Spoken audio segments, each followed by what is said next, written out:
Good evening, ladies and gentlemen, and welcome to my channel. I am Largo, please, and it is time for us to dive right into Might and Magic 10 Legacy, and it is the early access, of course. Picked it up on Steam, and it is time to try it out. And it will be a let's play of whatever content is available right now. So let's dive right into it, shall we? We got two difficulty modes here. We have the adventurer and the warrior, and we're going to be adventurers for now, and we will create our party manually. Okay, so here's the deal. You see here we have 4 different characters. That is your party. You create them all. You can be either human, elf, dwarf, or an orc. Very simple, straightforward. And all of these different races can be, or will be able to be, through different classes, but that is not the case yet. So let's start off with our first character, and that will be a dwarf.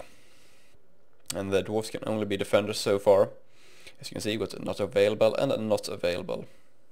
And we do have the advanced class, which is called Shield Guard. Oh yeah.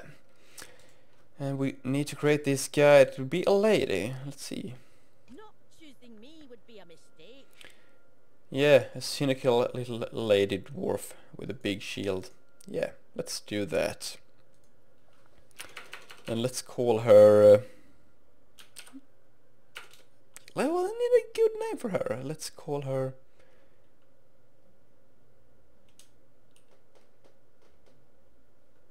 No, I don't got it. Let's call her Brit. No, that's not good. I need a good dwarf female name. Henry. There we go. Get the female Henry, our dwarf. And here is where you choose your different skills. And those which are lit up like this, they are already picked, and the grey ones you cannot take, and the kind of dark ones you can take. You got this one. This can get up to expert. As you can see, it's 1 bar there. We got 2 on mazes and 3 on axes. And this character will go with the axe skill primarily. One thing that is very nice is to be able to have a range attack on all your characters. So I will pick up the crossbow skills. I cannot get the bow skills with this particular class. The defenders cannot use that. It is possible for me to actually get some fire spells, but I will not pick that up because I don't feel like it. That's pretty much it. However, I will take the heavy armor to get some more protection. We do have the shield, we have the heavy armor, and we have the axe and the crossbow. That is a good start for...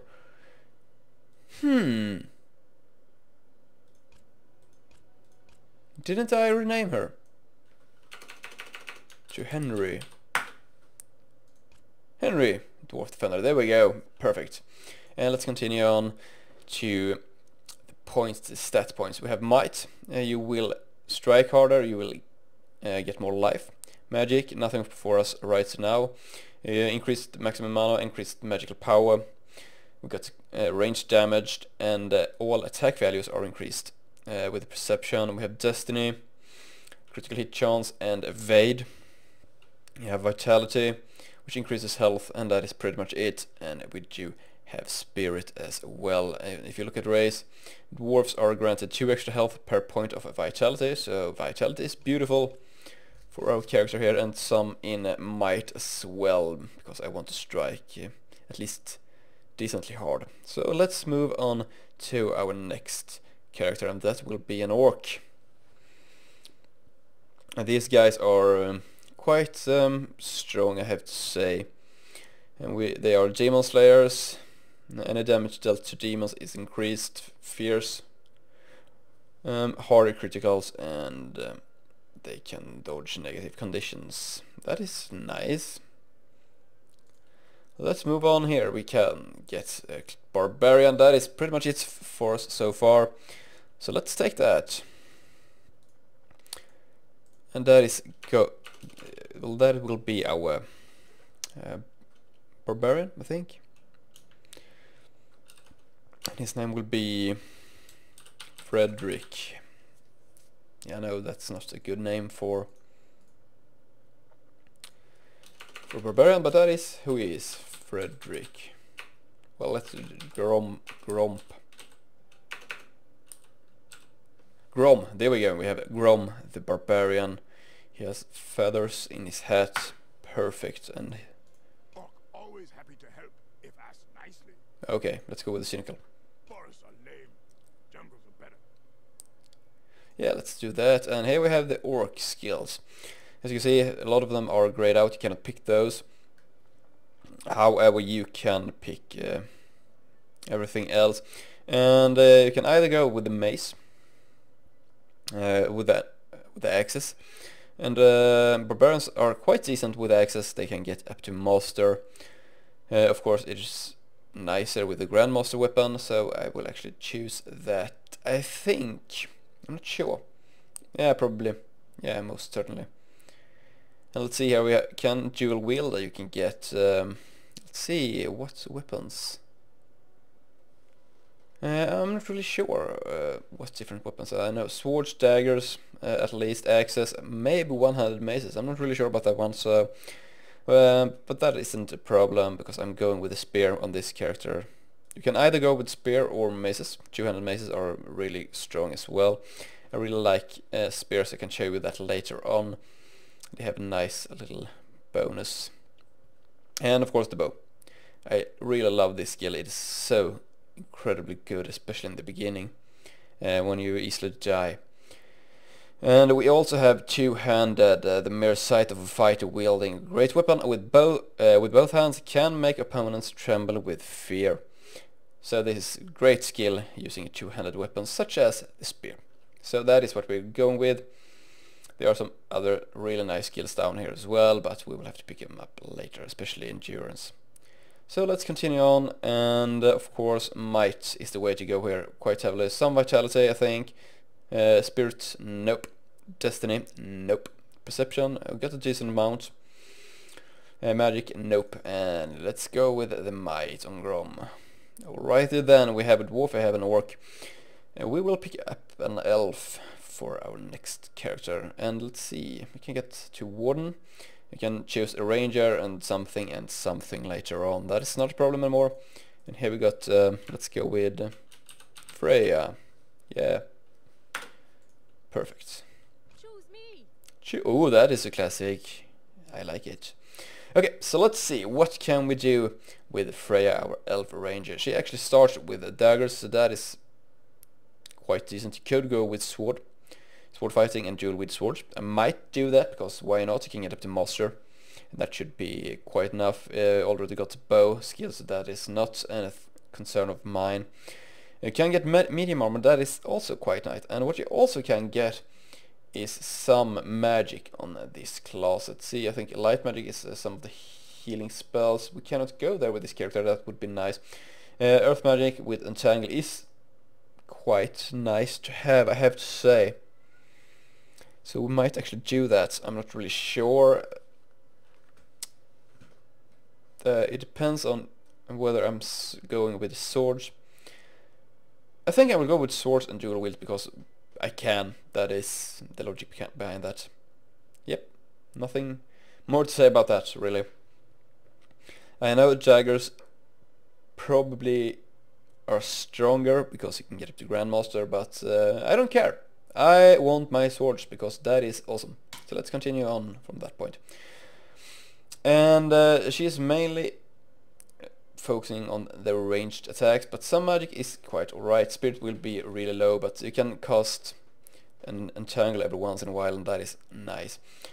We got the ranged damage here and attack value, so let's get one more perception, destiny, some critical hits and evasion.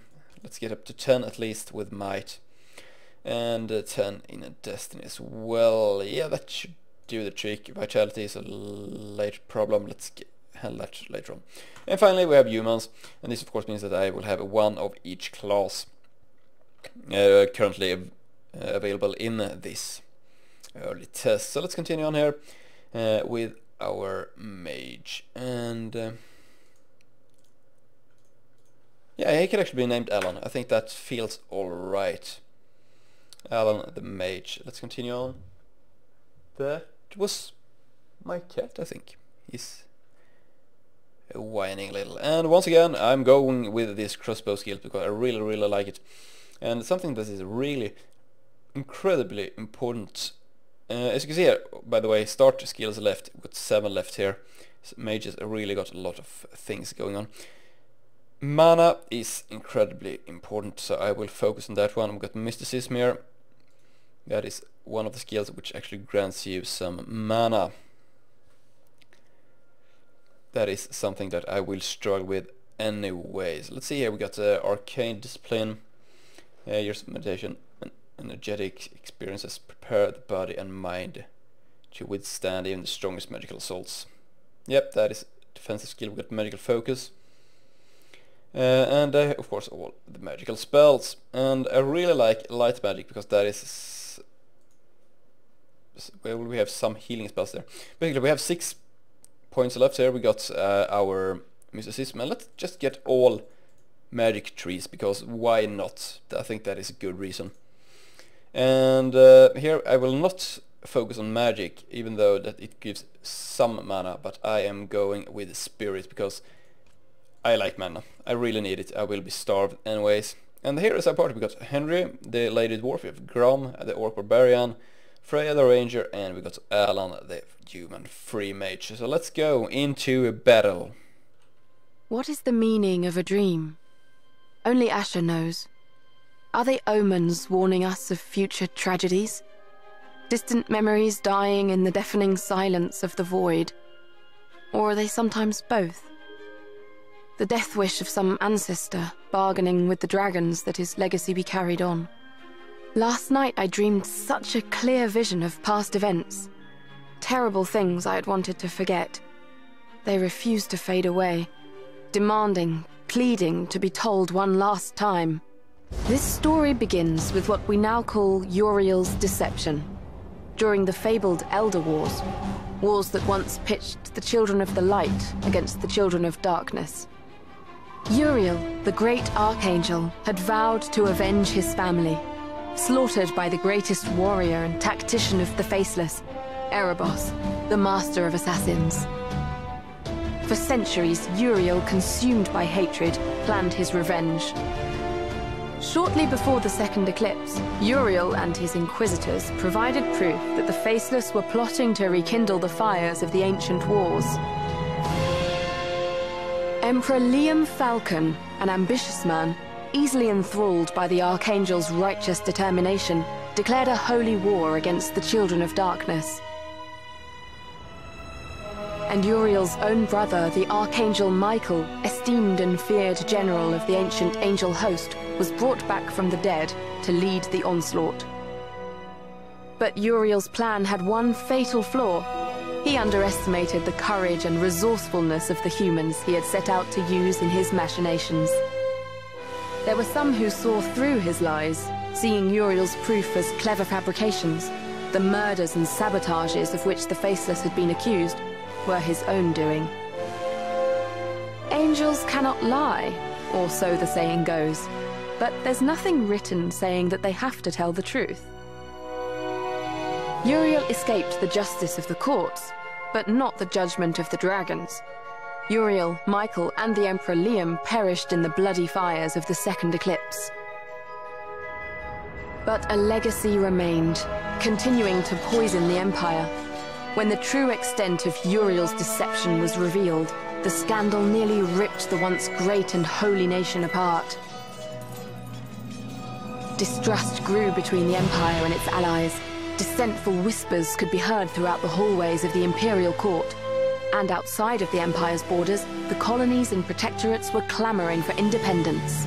In an effort to calm the troubled waters, Liam's heiress, the young Empress Gwendolyn Falcon, proclaimed a series of reforms that were immediately unpopular with the more conservative nobles. These tensions came to a head in the Aegean Peninsula. Once a jewel of the Falcon Crown, the great port of Carthal on the Savage Sea was threatening to secede and join the loose coalition of the Free Cities. Skirmishes were multiplying between the rebels and Imperial garrisons. Brigands were stalking the trade routes, and pirates were raiding the coasts. This is the story of a particular group of adventurers who had just set foot on the peninsula for the first time, on a quest to fulfill the dying wish of their mentor. They were called raiders, but would soon be known as legends. Alright then, we are here in Might and Magic 10, and we are loading. Woohoo! So that is some backstory for you, and it is actually based on, I think, Heroes of Might and Magic 6, if I'm not wrong. Okay, let's see here. The narrator. Do not let the name Raiders fool you. They were not mere brigands or adventurers only interested in glory and gold. They believed in a higher calling, an ideal of honor and courage. These values were the legacy of their mentor, Owen, a raider himself and a veteran of the Battle of Hammerfall. In a way, it was also their mentor who had led them to the Aegean Peninsula. He had been a son of Carthal, and before his tragic death, he had asked his students to bring back his ashes to the city of his birth, to be buried next to his ancestors. To honor the master's wish, they boarded the first ship willing to take them to the west. As they disembarked in the small, peaceful harbor of Sorpigal by the sea, of course, they could not suspect how far this journey was going to take them. And here we are. We have landed, ladies and gentlemen. Let's close those two windows. And let's equip our characters first of all. We got a crossbow. We got swords. We got a bow. Let's see, nothing more there. Let's go to number 2 here. That is our barbarian, and he's actually using a bow. We've got the dual wielding girl right here, and our mage. There we go. Bless you. Thank you.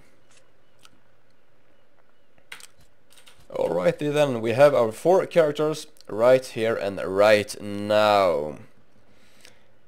And let's move along. You can see on the map down to the bottom right you see small squares. So this is a very square based game. Ah, new faces. Very good.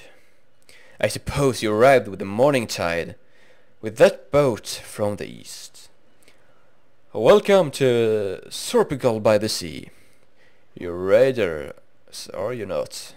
Adventurers. And you are! Oh, how rude of me. My name is Johnston. I too used to be a raider, but I am retired. Which is something you'll hear a lot here. Sorpigal is the kind of utterly boring and sunny place where heroes go to spend their old days when they become tired of the endless warring and adventuring. We need to go to Carthal. Oh, I guess news of the current situation hasn't reached the rest of the world yet. Nobody is going in or out of Carthal, my friend. I know from a well-informed source that the rebels have taken over the city. They have sealed its gates and closed the harbor while they established a new government. Quest, looking for work. Looking to earn some gold to make a name for yourself, You should go to the town garrison and ask for Captain Maximus. I heard he was looking for some muscle to hire. But I keep forgetting you're new here. Do you want me to show you around? And we're going with an O there. As you wish. The town is not that big anyway. I don't think you'll get lost. In any case, I'm pretty sure we'll meet again soon. I sense you're going to make things more interesting around here. So we have our first conversation, and yes, I will try to narrate all meetings we have. So this will not be the fastest of rounds you will ever see. And here we are in the city. Let's check her out. And we do have something right here in this bear. We got actually a blade and a health potion. So let's see what we can do with that. We got our Freya, and she can dual wield swords, and she's going to, because yeah, that is all the reason you actually need. And we're moving around here, looking around, and we got a guard here. Let's see what he has. Space, talk to the city guard. Who goes there? Identify yourself. A Raider's Eye? We're currently investigating the disappearance of several citizens. Nobody leaves the town until we find out what happened to them. If you have complaints, take them to Commander Maximus at the garrison. So as you can see, our roads are leading to Maximus, the garrison leader, the captain, there we go. And I know where he lives, because he lives here. And quest completed, looking for work. Yes, what do you want? We are looking for work. We've been told you might have need of raiders. So you think you're Raider's Eye? Ha, don't make me laugh. Have you ever been in a fight for your life?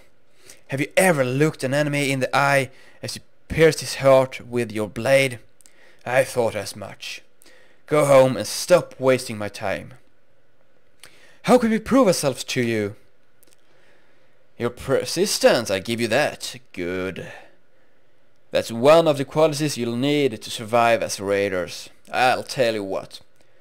I give you a simple task, and we'll see if you can manage it. If you succeed, we can talk of more serious jobs.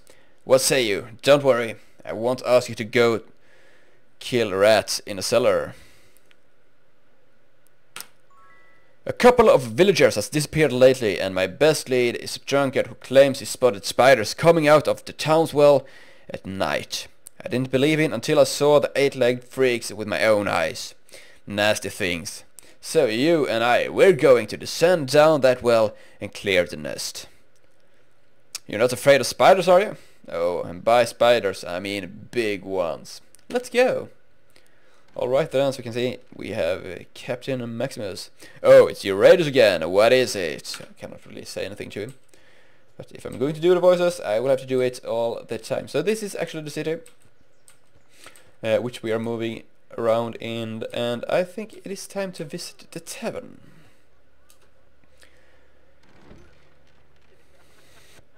Hello there, welcome to the Goblin Watchtower Inn. Want to eat something, or do you need room for the night? We're going to buy some supplies here. Want to restock your supplies? Kenji actually calls them food to go. Fun little guy.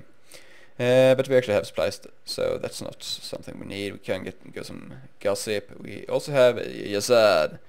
Well met, my friends. My name is Yazad, and we have a quest here as well. So you are the raiders of lost treasures, bold challengers, and ancient mysteries, intrepid explorers of the great unknown and the hidden truths. Oh, how marvelous to meet you! I am indeed in great need of the service of a party like yours. You see, I think you might say I'm an explorer myself. I spent many months exploring these lands, collecting information on its astonishing and colorful denizens. But I need to leave this region in a few moons, and I'm afraid I won't have enough time to complete my assessments of the various peoples and creatures living here in the peninsula. So I offer you the chance of working for me. Are you interested, my adventurous friends? Oh yeah. Great, I see you already have a bestiary to keep track of the creatures you meet in your journeys. That's perfect. All I ask is you share your findings with me once in a while. For every, say, 10 creatures you enter in the bestiary, I'll offer you a reward. The more creatures you register in the book, the greater the reward will be. Should you include non-animal foods like brigands or orcs? Well, that's indeed a good question. Let's say you can. I'd rather trim the list down later on that return home with incomplete knowledge. Alright then, and we also have this chef Kenji. Want something from Kenji? Kenji busy, so let's not disturb him.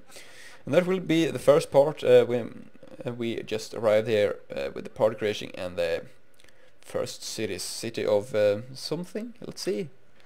What is it called? I'm not really sure. Oops. Quests. Sorpigel. Yeah, so that's where we are right now. So let's give this save here. Let's call it, let's see, where is it? Create a new save. Let's call this Let's